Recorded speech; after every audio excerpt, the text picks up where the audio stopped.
My name is Darcy, and I'm one of your friendly neighborhood librarians at the East Baton Rouge Parish Library.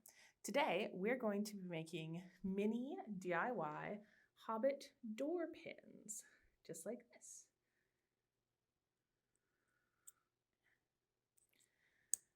So, if you picked up a kit from the library, you should have a front and back pin set, 3 balls of clay in green, gray, and brown, a small bag of gold paint, a small bag of brown paint, the bottom of a condiment cup, a toothpick, some plastic wrap, some aluminum foil, and a paper towel or 2.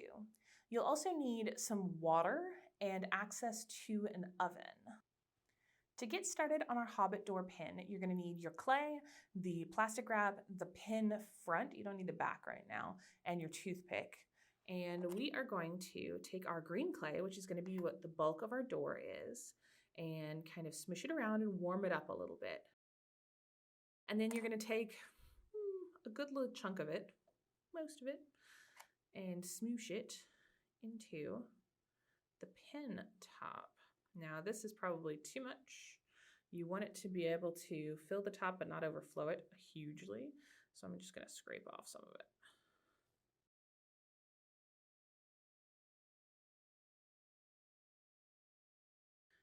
All right, that's not too bad. So it's a flat little surface. Well, it's not completely flat, but it does come up over the lip of our metal ring a little bit. Now you can do even less. If you want just a tiny bit in there, you can just smush in a tiny bit of green and let it go flat. You want it to be flush or a little bit over the lip of your pin. So now we could just keep going with this, but if you look really closely at the clay, I'm not sure if it'll focus, you'll see that there's a ton of little fingerprint marks in it because I'm using my hands. And we don't really want that. We want this surface to be smooth. So that's what the saran wrap is for. But if you don't want to work with the saran wrap, you can also use isopropyl alcohol. Will smooth out the rough patches in clay. If you just put a tiny bit on top and then kind of smear it around, it'll smooth everything out. So, but I find the plastic wrap is a little bit easier. So we're going to unwrap our plastic wrap.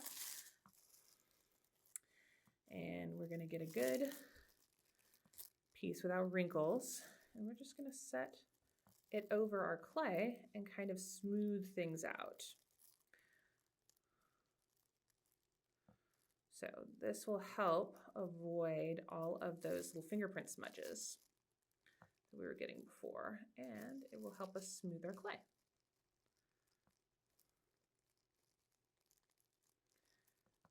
All right, not too bad, not too bad. So once you've got a decently smooth surface, we're actually going to move on to the texturing. So the classic Hobbit door is wood. So we're going to engrave some planks into our green and then maybe give it a light texture of wood on top of that. So the first thing I'm going to do is take my toothpick and I am going to carve some straight-ish lines over the plastic wrap because this will make sure it's a little bit tidier and give us our door planks. So you need to go fairly deep. You can go a couple of times over if you need to. But the plastic wrap helps smooth things, but it also takes away some of your detail. So it will be not quite as deep as you think it is once we take the plastic wrap off. And we'll give it some natural wiggles. We're not going for perfectly straight lines.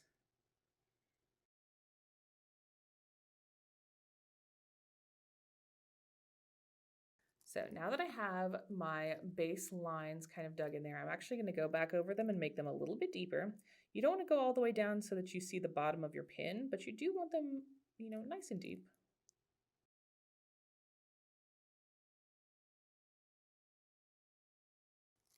All right, so that's our planks in place.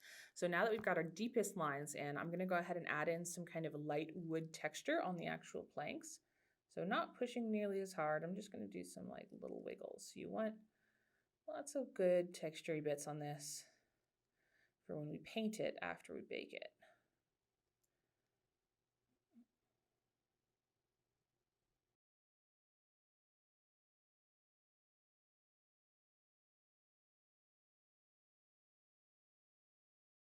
So I've engraved some little texture lines in there. It's kind of hard to see with the plastic wrap. and we've got our major planks. So we can now peel off this layer of plastic wrap and start working on the stones around it. So one thing to note about polymer clay that's really nice is that you can rebake this stuff. So when we finish our pin, we're going to bake everything at 275 degrees Fahrenheit in an oven for like 10 minutes, maybe 15 minutes if you want really thick on your clay. It does not have to be in there very long. But if you're worried about messing up your texture as you work on the next section, you can go ahead and bake it now, and then we'll go in and add the rock ring around the outside and the hearthstone here.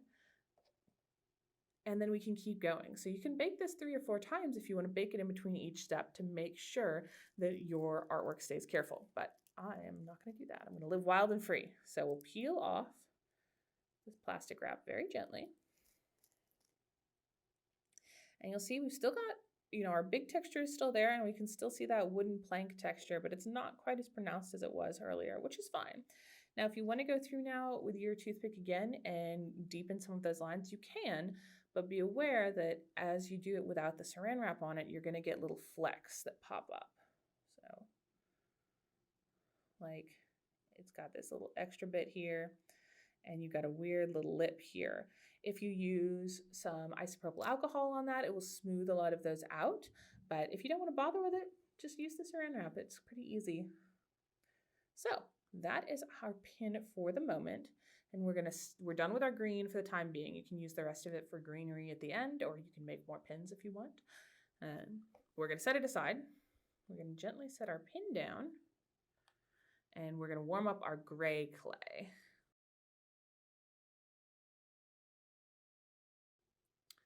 So once your clay is nice and warm,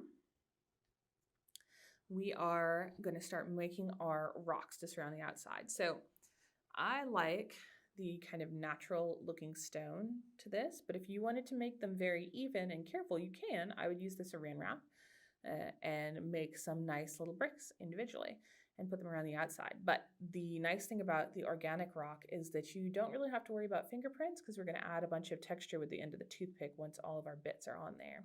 So we're going to start with this bottom stone that works as like the floor plate, the little hearthstone of the door, I've said before. And then we'll work around and add each of our little rocks to the outside of our ring. If you're having trouble holding your pin, and you don't want to touch your green door part right now unless you've baked it, you can actually use a good chunk of your aluminum foil.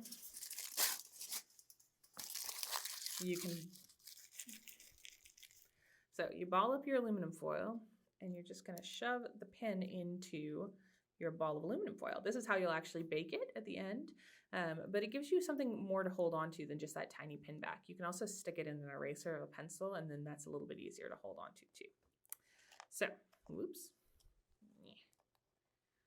We've got our pin. We're going to section off a little tiny chunk of gray to make our bottom stone. Make it a little bit bigger than that. And kind of roll it into a flattened oval.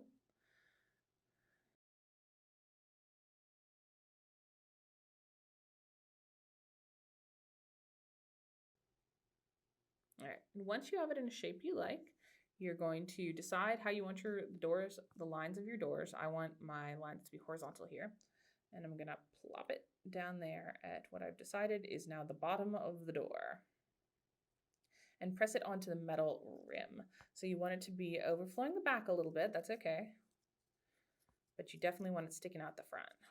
Oops, there we go. See, and I got a little bit of fingerprints on there, but I think we're gonna cover that section, so I'm not gonna worry about it. I'm just gonna kind of press it in there, and that is our first stone in place, and by far the biggest. So now we're gonna chunk off a bunch of tiny little balls of clay for the around the side stones. I like, this size-ish, not very big, but not too small. We'll smush them on there and see how we feel about them. Yeah, not bad. So as you make your little balls, you're going to go around. You want them to be about the same size, or I like that look. You can make it look however you want. But same as your bottom stone, you want it to be sticking to the metal, but also overlapping your green edge. So you don't want to see any metal from the front. So we're going to go around and complete our ring of stones, just little round, little balls, little oblong shapes is fine. And then we'll add some texture.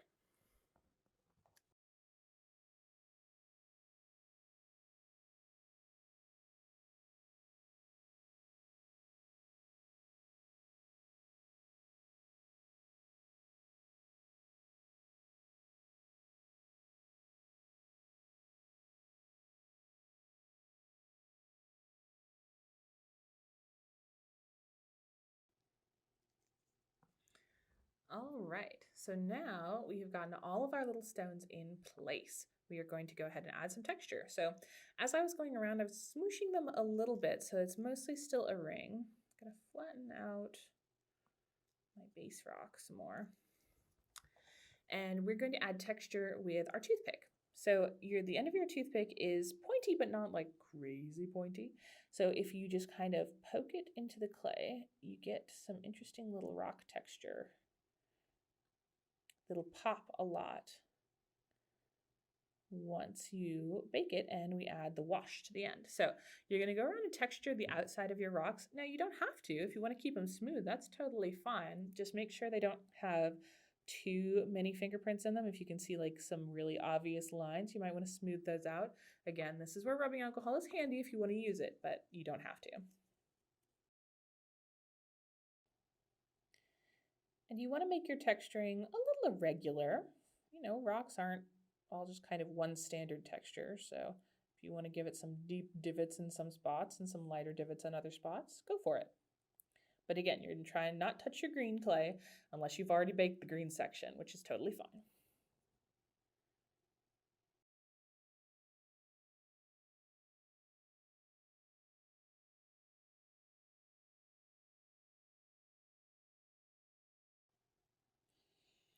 So this is what it looks like all textured up. Now when I went and did the texture on our bottom stepping stone, basically, I just kind of did the edges and the side, but not the very top, because if you were going to walk through a house a whole bunch of times or walk into a house, it would get really smooth right there. So I didn't bother with that. But that is what our rocks look like, nice and textured. Now you're going to want to make sure you get some of the sides, and most importantly, you want to texture the inside edge of each rock if you can. If you're going to texture them, just be gentle to try and not hit the green clay, just to make sure it kind of ties everything together. So these are our textured bits, and we are almost ready to bake, but we're going to go ahead and add in our doorknob first. So we're going to take our brown clay. We're going to accidentally flip over a pin. Check to make sure that it's okay. It's looking all right. And then we're going to take our brown clay, and we just need the teensy-tiniest little bit of it. The tiniest bit, really. And we're going to roll it into a ball. And Hobbit doorknobs are traditionally right in the middle of the door. So we're going to try and gently stick it down without affecting our green texture. You might want to bake it first and then stick it on there. But that is not terrible, actually. So we're just going to let it ride. Yeah. And with this, our Hobbit door is pretty much ready to bake. So, like I said, you're going to set your oven to 275 degrees Fahrenheit, 130 degrees Celsius, if you get that kind of fancy oven. And you're going to let this bake for about 10 minutes. Don't wander off, really, because it will burn eventually, but it's so thin, you really don't need to let it bake very long. We're going to go bake this, and then we'll come back. All right, I have returned from an approximately 15-minute bake with a now quite solid little Hobbit door. So you have some choices to make. You can leave it as is, honestly. If you like the way this looks, that is totally good. You've basically done. You can add a little gold paint to the doorknob if you want. You can add in your little gold symbol. But I find to make things look a little more realistic, kind of like this one, we're going to add a brown wash to everything that is textured. This will make all of our little textured bits pop out a little bit more, especially you can see it on the rocks here. and kind of make it feel more lively in general. So before you paint, if you would like to add in some little greenery, you probably got a fair bit of green and brown clay left. You could put like a little vine or a little tree, whatever you want. You could add in some more sculptural bits, but it's probably better to get all the sculptural bits in first and then do the painting. But if you add anything chunky, you're probably going to want to give it 10, maybe 15 minutes. Remember, it's 15 minutes at 275 for every 1/4 inch of thickness of clay, but you don't have to count the stuff that's already on there. All right, but I am pretty content with this, so I'm just going to go ahead and start making my wash. So we're going to take our little bag of brown paint, and I put a tiny bit of water in this condiment cup bottom. That is what this guy is for. So I didn't give you guys a paintbrush. If you have one at home, it kind of makes life easier, but you really don't need it for this project. We're just going to squish some of our brown paint out into our water. Not all of it, but some. And you really don't need much water, so smoosh, smoosh, smoosh. And we'll go ahead and put our brown paint on some paper towel. And then use one end of our toothpick to swirl it around. You want to mix the water and paint together so you get a really thin paint. And if you're feeling like an urchin, you can just use your finger. It's often quite easier that way. And you want to mix it until you don't have these little clumpy bits in there really anymore, or at least not many of them. So you can see it's, it's very thin. It just kind of looks like slightly darker water, but that's what we want. Now we're going to take some more of our paper towel and make ourselves a little kind of dabbing clump. We're going to get some wash on there. That's what this is. This is a paint wash. And just smoosh it all over our boy that we have made. Oh, you can drop him in there if you want. That's fine too. But basically we want it pretty well covered in stuff. You just want to get that wash into all your little crevices. So we worked hard to make texture earlier. Now we're going to use it. So once you've got quite a bit on there, we probably don't want to leave it like this. So we're going to take another little sheet of paper, tissue, and dab off a fair bit of that paint.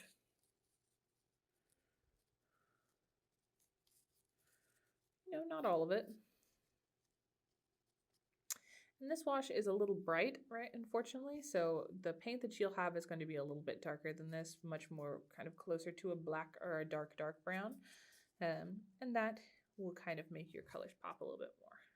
And you want it to look a little more dramatic than you want it to look once it's dry, right? Because once it's dry, your wash will fade a little bit. It's shiny right now, so it's really easy to see exactly where it is, but it will fade as it dries. It will not be quite this vivid. Once you've got a level of wash on there that you like, you're actually just going to let it sit and dry completely. And we'll be back when our little door is dry. Okay, our wash is all dry. I actually went back through and darkened up my wash a little bit with some darker colored paint, but your paint will be dark enough for this kind of wash.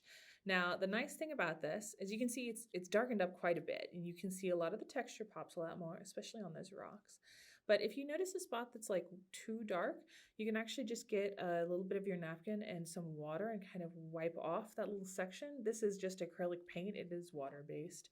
And especially now, because it's so thin, you can definitely rub off what you need. So you can absolutely leave it like this as before, but we're going to go ahead and add in a little bit of gold accenting. So in the Lord of the Rings, if you were making a traditional, the traditional green door of Bag End, Gandalf marks the bottom of the door with a rune symbol to show the dwarves where to go right before the Hobbit. And that symbol actually looks like this. So kind of like an F, but extreme. So we're going to use a little bit of gold paint to just kind of lightly scratch a little tiny F in on the bottom corner of our door. And I'm going to just burnish the door handle with a little bit of gold since we have it. And I'm going to do this with the tip of the toothpick, or if you have something that's smaller and sharper, like mechanical pencil lead works well for this. You basically you're dipping in the paint and then kind of scratching on there, and you only want to transfer the paint. And then for the door handle, we'll see how the toothpick works, but we might have to use paper towel for that. So we'll open up our gold paint. And we'll get a little bit of paint on the tip of our guy. I'll see if I can do this very carefully.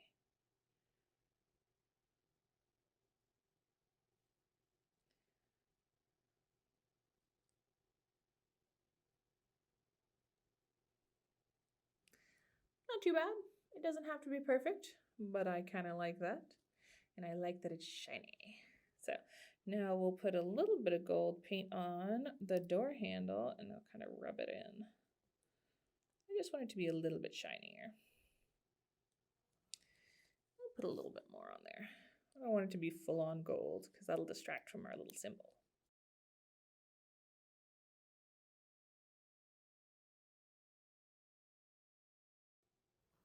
I think that is just perfect for me.